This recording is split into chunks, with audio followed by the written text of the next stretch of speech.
or basically this context, but that there's been a change in extreme precipitation, both observed, so that's on the left, and in forecasted throughout the United States. You see it's particularly high up here in New York State.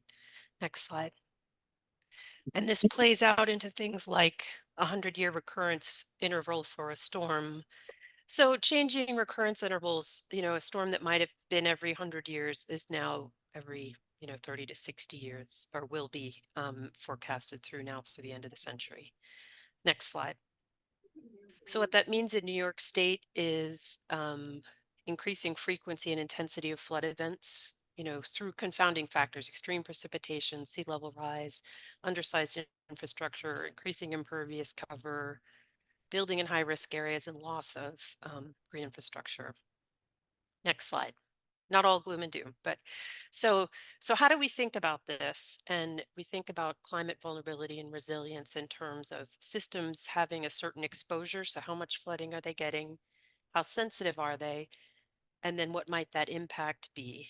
And next slide. Oh, sorry, actually I forgot. I'll go back.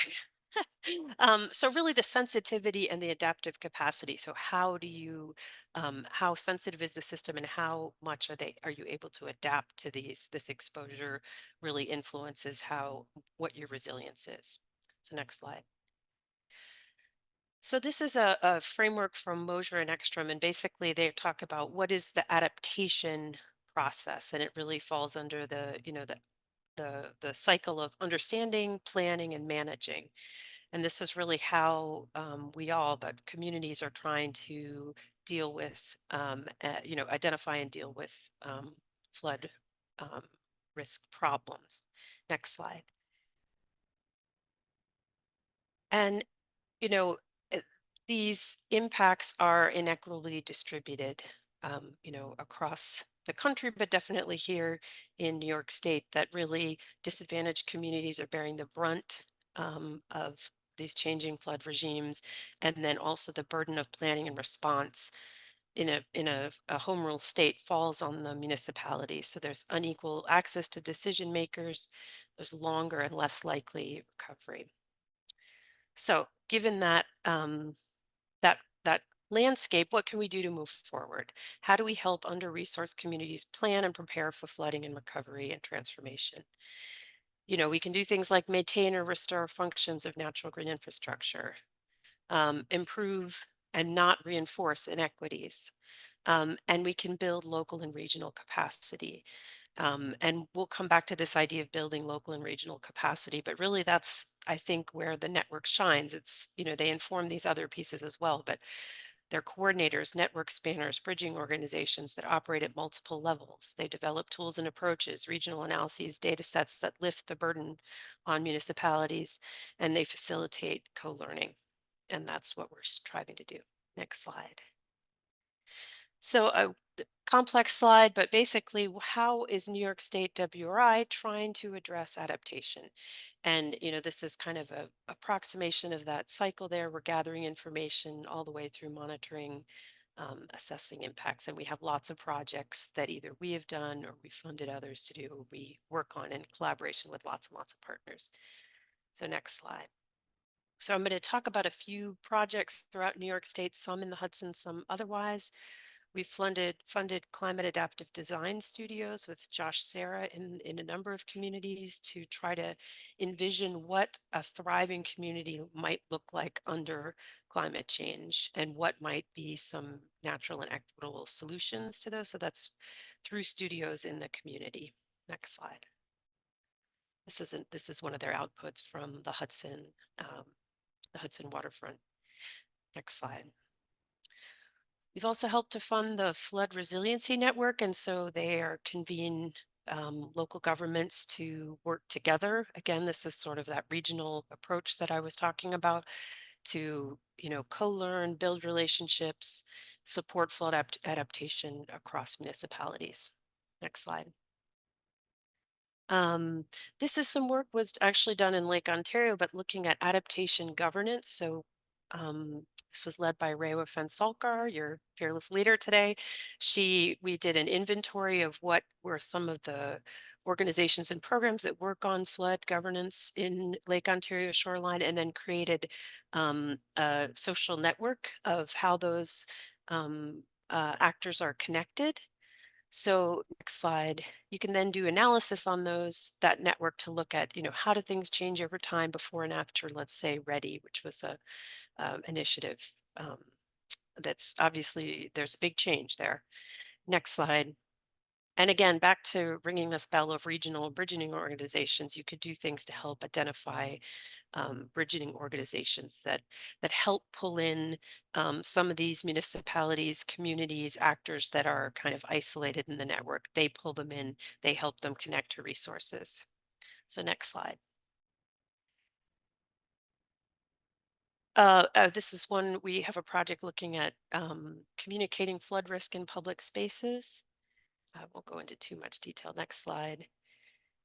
But here we have hope that we are working with specific pilot communities, but then also developing a menu of tools. So again, that can be used throughout the state in any municipality, any community that wants to use them. Next slide. Similarly, this is a project spearheaded by New York Sea Grant, but we're helping to fund a citizen science effort called My Coast, where citizens can help document flooding extent and impacts. And there's lots of different uses for that information. It's been used to validate models, but it's also useful in uh, emergency management and hazard mitigation planning. So lots of good use there.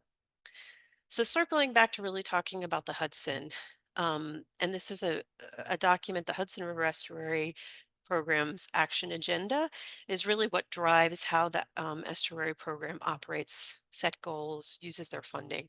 And their overall mission is to help people enjoy, protect, and revitalize the estuary. And they have a piece about, sorry, about climate adaptive communities and, how do you promote resilient communities that are adapting to climate change and using natural and nature-based socially equitable solutions. And the strategies that they lay out are things like distilling, streamlining, and disseminating adaptation practices, increasing partner capacity to support implementation of municipal resilience actions, helping advance federal, state, and local policy to promote resilient communities and nature-based approaches. You'll see in Carolyn's talk, that's exactly what these folks are doing. Next slide. So, Climate Resilience Partnership, Carolyn's going to go into it in depth.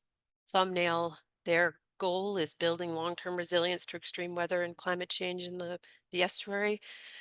And it's a partnership between CCEDC and the funds through the estuary program. It was initiated in 2012, and it's 5 CCEs serving 6 counties. I think that's right. I hope that's right. Next slide. So what is exciting, I think, to me, given all that I've kind of carried on about the resilience partnership, is that they are working on the ground to help communities prepare for impacts of climate change. Obviously reaching the goals of the estuary program action agenda is critical, and it aligns with what I just said. But they also are this kind of pivotal, they're playing part of this pivotal regional role in building capacity. So, they provide technical and staffing capacity to get this work done. They build trust and relationships. And I think it's a moment to reflect on sort of the unsung heroes that extension really is, and maybe unsung and underfunded. Many of these organizations are really bootstrap, doing what they can to keep things going, and they do excellent work with small budgets. And I would say the same for soil and water conservation districts. Often with the regional planning organizations, I think our solutions moving forward are going to really rely on these folks more and more. And so we have to think about how can those folks get some stable funding to be as effective as they can be. And I guess the last thing I'll say is we often hear that, you're doing this great work in the Hudson. What does that mean in the rest of the state? We're so different. The Hudson's different. And that is true. And I think Carolyn will mention this a little bit too, but they do the tools, resources, approaches that they are developing can't always be directly used throughout New York State, but some of them really can. So, they're doing good work in the Hudson, but that also we can learn from for the rest of the state. And that's it. Some acknowledgments for the climate and watershed teams at the Hudson River Estuary program who really spearhead this whole partnership with Carolyn and the CCEs and fund a lot of the money comes through there. And then Josh, Sarah, Rewa, who's on the line here, Jess Cunin, and all the partners that we have who work on this with us. That's it. Hi, thanks everyone.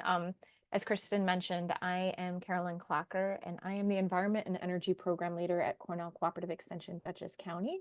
And I also coordinate our regional initiative that Kristen has been talking about. So let me just make sure I can advance my slides. All right, so this initiative is referred to as the, currently referred to as the Cornell Cooperative Extension Climate Resiliency Partnership, and it is a program of Cornell Cooperative Extension in partnership with the New York State DEC Hudson River Estuary Program and the New York Water Resource Institute at Cornell University, with support from the New York State Environmental Protection Fund.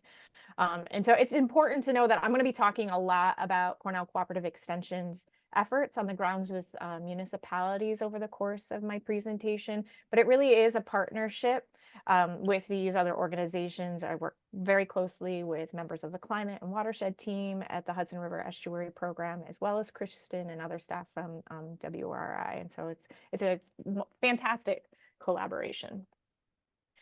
So for a little bit of context, for those of you who aren't as familiar with Cornell Cooperative Extension, the mission of Cornell Cooperative Extension is to put knowledge to work in pursuit of economic vitality, ecological sustainability, and social well-being. And we do this by taking the research that goes on at Cornell University, as well as other extension universities across the United States, and work to develop research-based tools, resources, and educational outreach that work to empower individuals and communities to make informed decisions about their lives. Rooted in every county of the state, Cornell Cooperative Extension Associations bring local experience and research-based solutions together, helping New York State families and communities thrive in our rapidly changing world. So the Climate Resilience Partnership actually began, as Kristen mentioned, back in 2012. And at the time, it was actually referred to as the Hudson Estuary Watershed Resiliency Project. And the project began largely in part due to communities' responses across the Hudson Valley to the impacts of Hurricanes Irene and Lee in the Hudson Valley. And Kristen provided an excellent context of some of that. But because of this initial focus and goal of this collaborative effort was to develop capacity in Hudson Valley municipal officials, highway personnel, and riparian landowners to implement watershed resiliency strategies to minimize future flooding impacts, while also properly responding to storm impacts to streams and adjacent associated infrastructure. Early on in the project, there was research conducted by Gretchen Gary and Shorna Allred of the Cornell Human Dimensions Unit in partnership with several CCE staff and other organizations previously mentioned. And this early work and research looked to examine the decision-making processes of town government officials with regard to flood planning and response in the Hudson Valley. The aim of the study was to better identify where in the adaptation process communities in the region were, and what were the barriers that they were experiencing when trying to address adaptation to flooding. And this is that matrix, or that framework that Kristen presented early. It's been adapted from Mosier and Ekstrom, and the framework is looking to identify and understand what stage of the adaptation process communities were at. So this was heavily relied on in the research that Gretchen and Shorna did. And in summary, their research found that a majority of the municipalities that were interviewed as part of this research project we're still very much in the understanding phase. 53% of those communities interviewed were still in the understanding phase of the flood adaptation process, with very few communities at the time in the management or implementation phase, only 4%. They also found through these interviews and this research that communities experienced many barriers to adapting to flooding and increased precipitation and climate hazards in general. Some of the main barriers that came out in this was lack of funding, lack of local support, lack of personnel, and just general lack of capacity and more. So I also wanted to highlight this additional study that Shorna Alred was part of in partnership with some additional colleagues from Cornell University. And this examines this municipal capacity around climate change even further and more so along the urban-rural divide, which I think for anyone who's interested in this topic and working with municipalities in New York State, it's well worth taking a look at. But that's work that she and Gretchen did. We really used to inform the first several years of this partnership and this work. And our early efforts then were really focused on developing resources and outreach strategies with the goal of increasing local understanding of flooding, climate change, adaptation strategies, and more. We did this through many different routes and resources. Shorna and Gretchen, as well as many of their colleagues, also worked on a streamside landowner survey to kind of get an understanding of where riparian landowners were with understanding flooding, what barriers they faced to revegetating streamside buffers and creating healthy riparian zones. The cooperative extension staff on this project had this major effort of trying to get in front of almost every town board in our counties and doing a general presentation on flooding, why flooding is important, how flooding benefits the larger ecosystem, as well as then plug some of our other initiatives to educate on the ground municipal staff on streams, how they function in flooding. We also held regional conferences. We did several seminar series. We conducted training workshops for highway staff, held neighborhood meetings with watershed organizations and local small community groups on the ground, as well as developed quite a bit of resource materials. A lot of really fantastic work went on, not only again with Cornell Cooperative Extension, but with many of our partners at Cornell University, as well as other partners that the Water Resource Institute has. And so if you'd like more information on some of those materials and things that were developed, we do have all of that on the Climate Resilience Partnership website.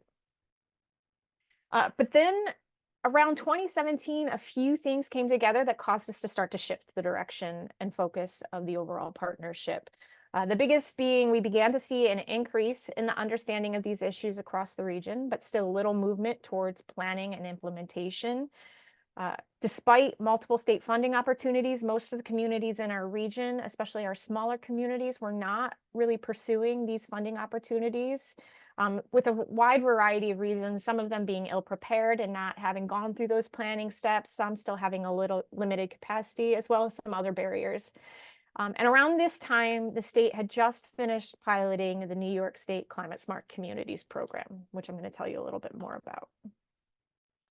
So for those of you who are not familiar with the New York State Climate Smart Communities program, it is a program of New York State that works to provide a roadmap for local governments in reducing greenhouse gas emissions and adapting to the effects of climate change by providing local governments with a robust framework of actionable options to guide climate action efforts. And I know Kristen mentioned this briefly in her part of the presentation, but local governments are really key climate change actors because they have the authority over planning, zoning, land use, local environmental protection. All of that is within their jurisdiction. They also have the ability to facilitate local emergency preparedness, They consume energy in municipal operations. They invest in local development. They can involve local citizens through education projects in the community, and so many reasons more why they are key climate change actors. So a program like this in New York State is key to helping guide communities through making changes that impact our climate. This is a voluntary program with no enforcement or requirements unless the municipality wishes to participate. In Climate Smart Communities, it's a very comprehensive program, and actions are applicable to all different types of scales and sizes of municipalities, whether a municipality is a city, a village, or a rural or suburban town, or a town with hamlets, or even a county. There is a path that communities can navigate and pick the actions that are applicable to themselves so that they can achieve certification in the program. So the program framework is built around 10 pledge elements that are listed on the screen. Each pledge element is associated with a menu of actions for which a municipality can earn points by completing. And a community can apply to become a climate smart community by uploading documentation to an online portal hosted by the Office of Climate Change to show that enough actions have been completed to meet a certain point threshold. And they can achieve one of 3 certification levels. Actually, currently, they can achieve 2 certification levels, bronze or silver, and the state is in the process of developing gold certification. And I think I forgot to mention this, but there are over 130 different actions that a community can choose to pursue within this program. In addition to this guiding framework, the Climate Smart Community Certification Program provides many other benefits to participating, including free technical assistance when working to address any of the actions outlined by the program.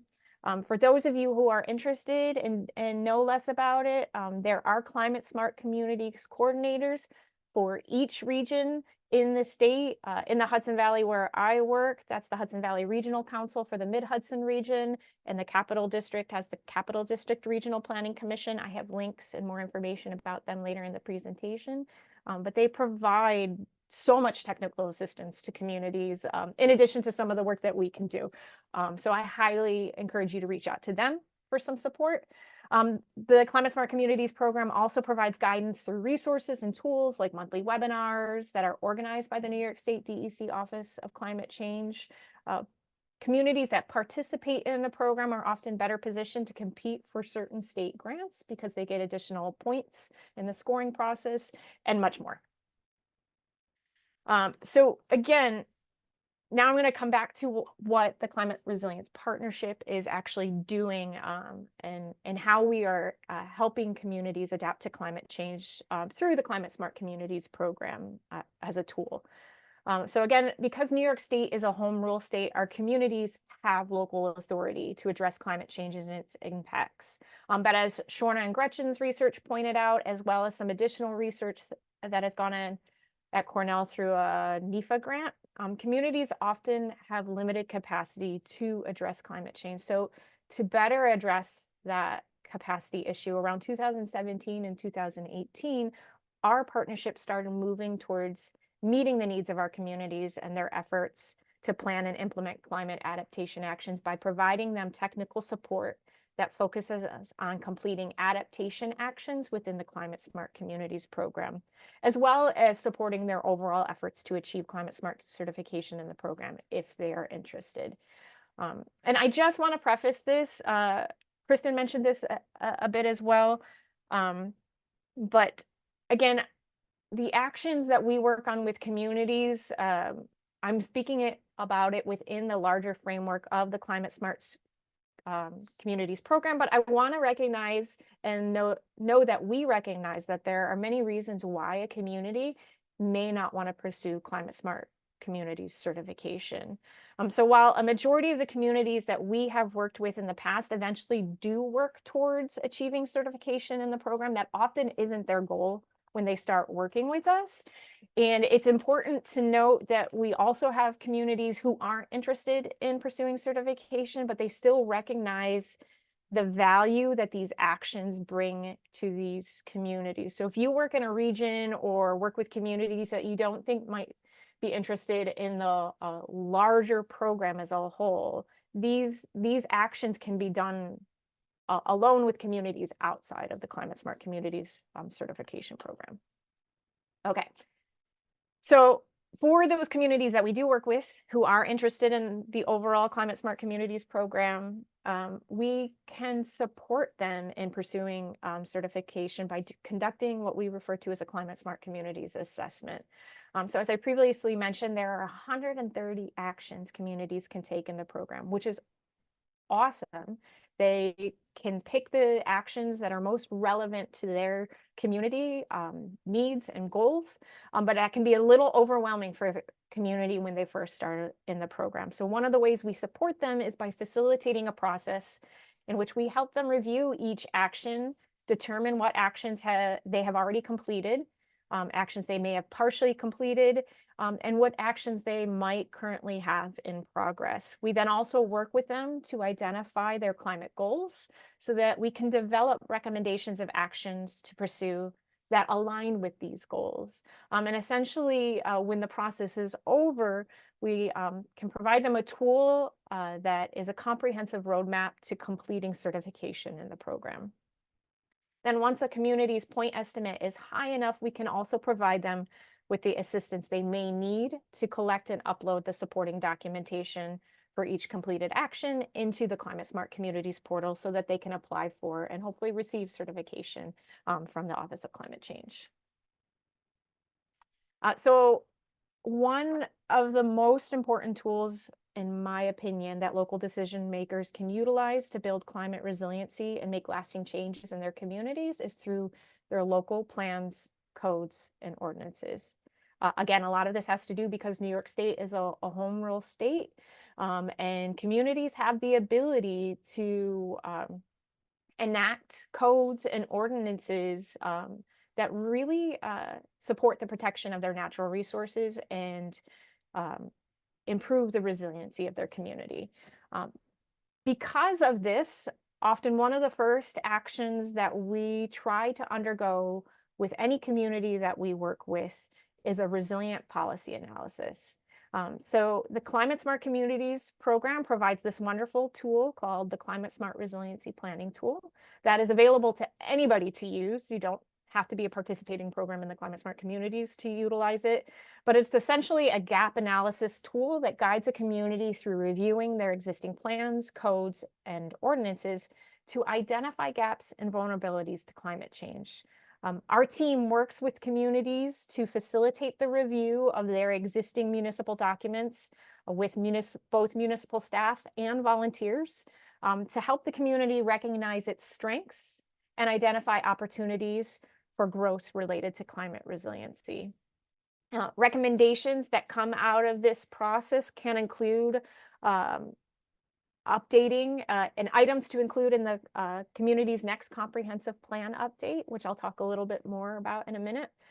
Types of projects and informations to include in a multi-hazard mitigation plan to better to increase climate resiliency for a community, what to include when a community is crafting and creating an emergency management plan, outreach recommendations to get this information out to their residents, and much, much more.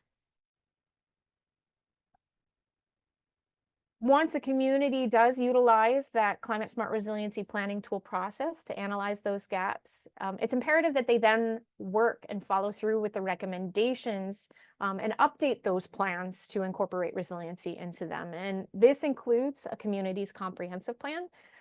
Comprehensive plan can serve as a conduit for developing a strategy for a community to utilize tool to protect things like open space, floodplains, stream buffers, and much more. As well as prioritize projects that protect current and future infrastructure in a community. It can also include visions for resilience and other ways to incorporate sustainability and environmental health.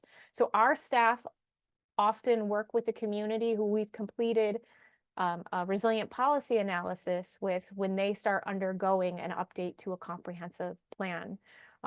And we participate in their comprehensive plan process. We often sit in on and serve on their comprehensive plan committee to not only implement the recommendations that come out of the resilient policy analysis, but also work with the community to meet the additional guidance that is outlined as part of this Action in the Climate Smart Communities program.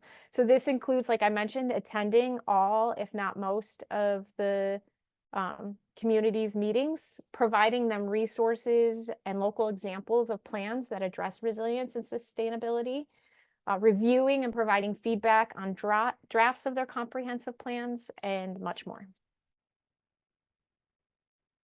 Another action and project that has developed as part of our, or as an outcome of our resiliency policy analysis with communities is working with communities to support them in their efforts in getting around education and outreach of their emergency preparedness information. And this really focuses on an individual communities, local, county, and regional emergency preparedness and information, and individualizing it to a community. Preparing residents for climate hazard events can speed evacuations and ensure that safety of community members, especially those that are most vulnerable to the impacts of climate hazards, are taken care of. And so through this project, CCE staff work with communities to create what we refer to as a toolkit of resources to enhance emergency preparedness outreach for the community. This toolkit includes information and links to resources that they share on their municipal website, a social media outreach campaign, with fully developed social media posts, as well as print resources. And CCE, in addition to this work, has also been working with communities to develop what we refer to as flood preparedness guides. These guides are a resource for residents that outline community-specific emergency preparedness information, such as flood-prone roads, emergency shelter locations, as well as information on what to do before, during, and after a flood. Excuse me. All right, so a vulnerability assessment is also an extremely important tool for communities when addressing climate resiliency, but often a full assessment of all the risks and assets in a community can be a large undertaking, especially for smaller communities. So one way that communities work to address this is to begin their focus on one or two community assets. Excuse me. So Cooperative Extension has helped support communities in our region in this way by helping them develop a road stream crossing inventory and management plan. Excuse me. So for those of you who are less familiar with a road stream crossing inventory and management plan, essentially it's an inventory of all of the road stream crossings and culverts that are municipally owned in a community. In the Hudson Valley, the New York State DEC Hudson River Estuary program, along with several partners, have collected data on well over 50% of the culverts in the valley as part of the New York Water Resource Institute's culverts prioritization project. Faculty and staff at Cornell are then using this data to model what stream flow conditions will look like for these assessed culverts in the next 25 to 30 years and help determine whether culverts are properly sized for increased flows. This data can really help communities prioritize and make proactive decisions to plan for the future when replacing failing infrastructure.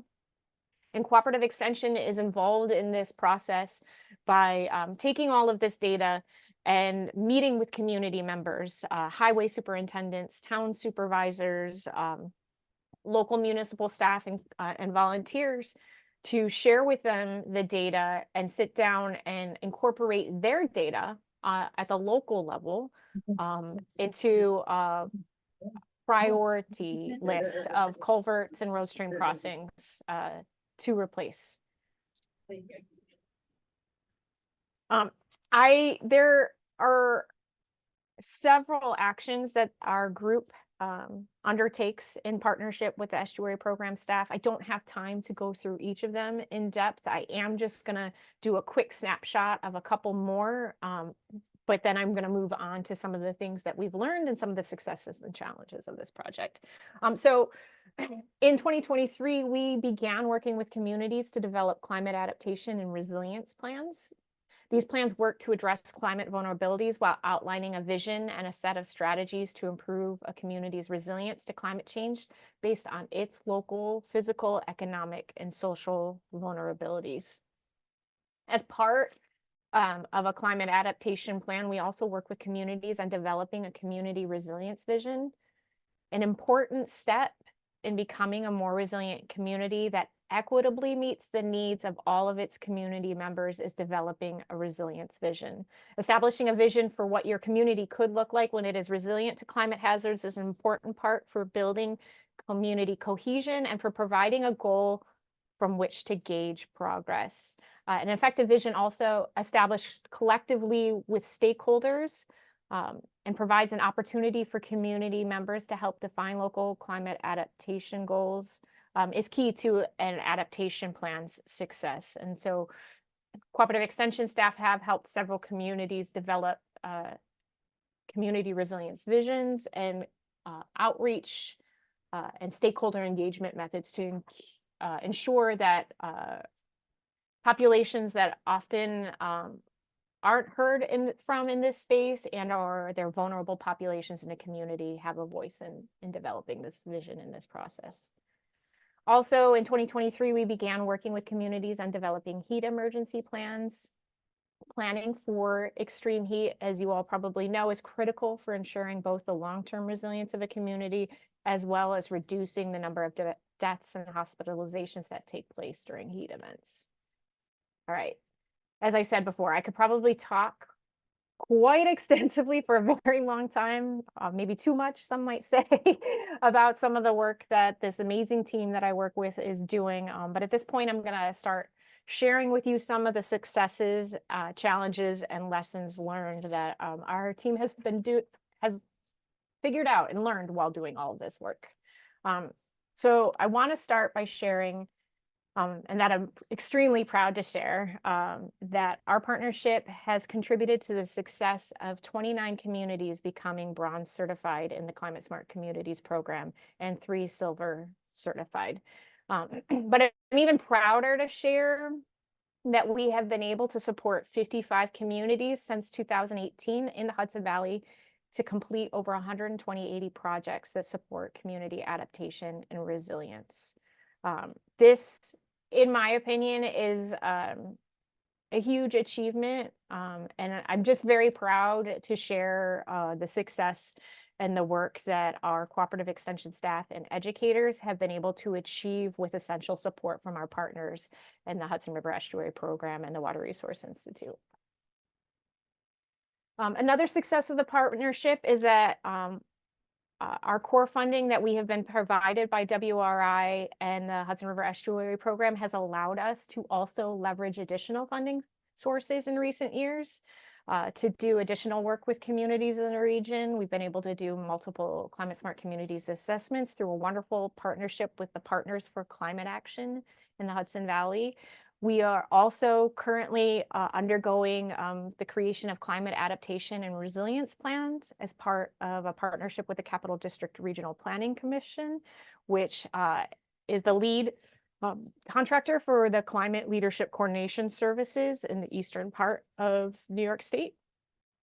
But with this funding, as Kristen kind of mentioned, and I'm just going to briefly say, there are some challenges. Based on the grant cycles of some of our funding or the short scope of work that our contracts are, our funding can be inconsistent at times from year to year. And this doesn't necessarily allow us to develop a long-term plan for which communities we're working with and a long-term vision for the steps we can take with them. to help them better adapt to climate change. And this inconsistency in funding can also create instability for staff when we're not 100% sure whether or not we're going to have consistent funding from year to year. All right, so now I'm going to also tell you a bit about some of our experience and the wide variety of challenges that we've encountered that municipalities face when we work with them on these actions. Because it not only impacts our work with them, but it really does impact their ability to complete resiliency actions and their climate work. And so there are many, many challenges that these communities face. This is by no means an exhaustive list, but I'm going to provide a few case studies of some of the more common challenges that we see communities face. So it's very exciting when we're working with communities to find a municipal official who not only understands the importance of this work, but commits their own time and effort and are just all in on climate adaptation, climate mitigation, and or the Climate Smart Communities program. But the downside to this is that our local municipal officials are elected, and oftentimes there can be turnover in these positions right when a project is gearing up and getting started. And then newly elected officials come in, and that's not to say that they're opposed to this work, but it takes quite a bit of time and effort to bring them up to speed, sometimes months, sometimes years, to continue the project on. So this is just an example of a community that faced this in the recent past. Town of Pleasant Valley, they had a supervisor who applied to a 2017 Climate Smart Communities implementation grant to relocate their town hall out of the floodplain. The town hall was flooding in almost every larger storm event through multiple reasons. There was sedimentation happening in the Wappinger Creek nearby, but also storm flows have been increasing. And so the town supervisor was very invested in moving the town hall to a new location. The project began, a contract was executed, town supervisor was not reelected. And so there has been some stalling in that. In addition, during that town supervisor's tenure, we began to work with the community to establish a task force. We completed an assessment and a resilient policy analysis with them. They had a ton of momentum to move towards certification, and that kind of fizzled out because during that time, the CAC, which stands for Conservation Advisory Committee, and the Climate Smart Communities Task Force, kind of felt like they had to operate under the radar. I do want to say that this has turned into a positive. This community persisted. The volunteers slowly continued to push forward, sometimes under the radar, sometimes not, and they were able to achieve bronze certification in 2022. The town hall project has not been completed yet, but we're hopeful that they'll gain some momentum on this as well. An additional challenge that we have seen some communities face is that while the community's elected officials and or volunteers are 100% on board, they meet some resistance within the larger community itself. So the town of Stamford has been working on their comprehensive plan update for several years now. There's been several iterations of this update, but their efforts have been stalled multiple times through active community members who have concerns around critical environmental area designations, as well as other environmental planning guidance that is in the comprehensive plan update. During one of these phases of the update, CCE staff were able to work with the town's comprehensive plan committee to incorporate resiliency and sustainability elements. That was in 2021, but unfortunately the comp plan still has not been adopted by the town board, as some of the town board members share some of the community members' concerns. We still work with this town supervisor quite a bit, and so they are extremely positive and committed to continuing to push this forward and hopeful that it will be adopted in 2024. But on a positive note, the community is still moving forward with many of the recommendations that are in that current comprehensive plan update, including the creation of or an update to their natural resource inventory, that they've been fortunate enough to be awarded a grant from the Hudson River Estuary Program stewardship grants to update. And then finally, the final example I'm sharing today is one that is probably not new to many. What happens when your community champion, whether it's a volunteer or staff member, experiences burnout or decides to leave? Even when we work with a team of people in a community, there's often that one person who's the driving force for much of this work. We probably can find examples of this ourselves in our own work and our own working relationships. So what then happens to a project when that individual burns out or leaves? And this can happen quite frequently in the communities that we work with, especially in our smaller communities that already have limited funding and capacity. So this happened to the village of Catskill a few years back when they initially applied for bronze certification in the program, but ultimately were some points shy and weren't awarded certification their first submission. The Climate Smart Communities Task Force coordinator, who was a staff person, then retired. And then COVID hit.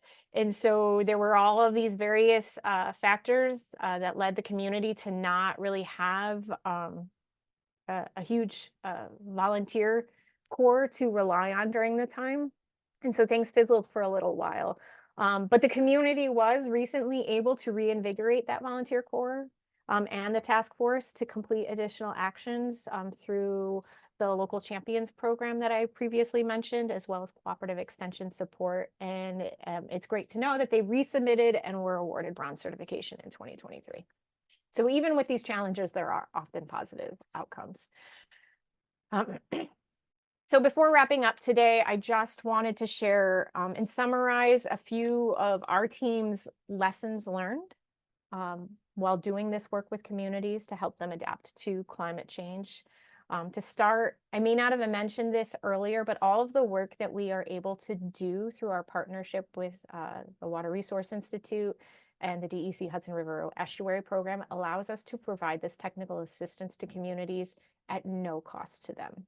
And I truly feel like this free support, as well as additional free support that communities can receive from the Climate Smart Communities coordinating organizations that I mentioned previously, really makes a huge difference in helping communities meet their climate goals. And I think that some of the communities that we and these partnering organizations that I mentioned work with would not be able to get over the finish line without that support.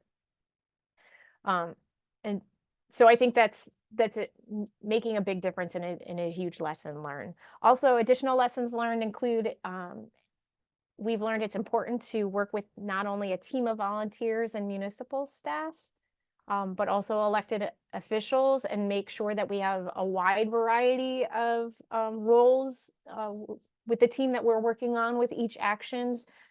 This helps ensure consistency and continuation of projects when there is turnover of elected officials and staff, or when volunteers start to experience burnout.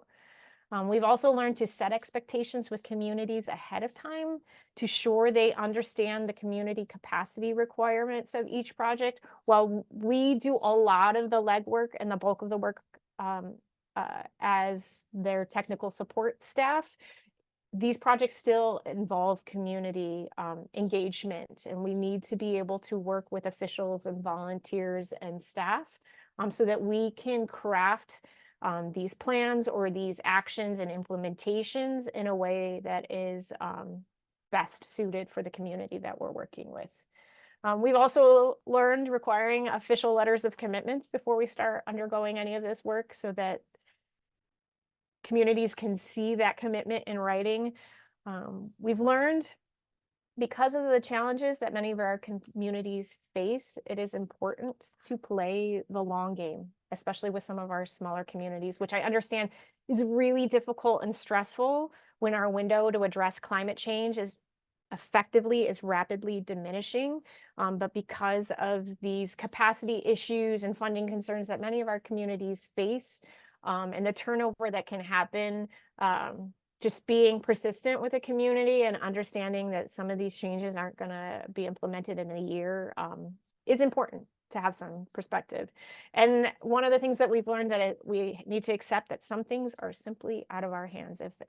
If we do the best that we can to provide communities a technical support and the education that they need to understand the importance of these actions along the way, then we've done all that we can. Cooperative Extension staff, our educators, we cannot advocate for any political outcome of anything that a community may be voting on. And so once it gets to the town board level, we cross our fingers and hope we've done a well enough job to educate them on the importance of what we're working on, but some of that is out of our hands. All right, I did want to share that we have developed several tools throughout this process that and templates that we can and do share with partner organizations, with communities willing to undergo these actions. So if there's something that I mentioned or an action that we've worked on that I mentioned that you're interested in pursuing, but we don't necessarily work in the county or location that you're at, reach out. We're happy to share any of the materials that we've developed and the templates and kind of guide folks through the process. In fact, we really enjoy doing that. And I also have in here, I know that I'm getting tight on time and over time, but I do have in here some quotes from some of the communities that we worked with. So if folks take a look at the slides later or want to hear from them later, there's a lot of happy communities that we've been able to successfully work with. And then before I finish, I just want to recognize that we are not an island. We do not do this work on our own. There are so many valuable partners that we work with to help communities through this overall process, including the Water Resource Institute staff, including the climate team, the watershed team, and the conservation and land use team at the Hudson River Estuary program, the DEC Office of Climate Change, the climate smart communities and the clean energy communities coordinators in the regions. Again, the Hudson Valley Regional Council and the Capital District Regional Planning Commission are huge partners of ours, as well as many other organizations in the region. And I also want to acknowledge the cooperative extensions that have been part of this project and or are currently part of this project, and mostly recognize the amazing team and staff who do this work. I'm just the messenger and coordinate this project, but we have phenomenal staff at our cooperative extension associations who work very, very hard to help the communities that we work with, and they do a fantastic job, and I just want to thank them for all of their efforts. All right,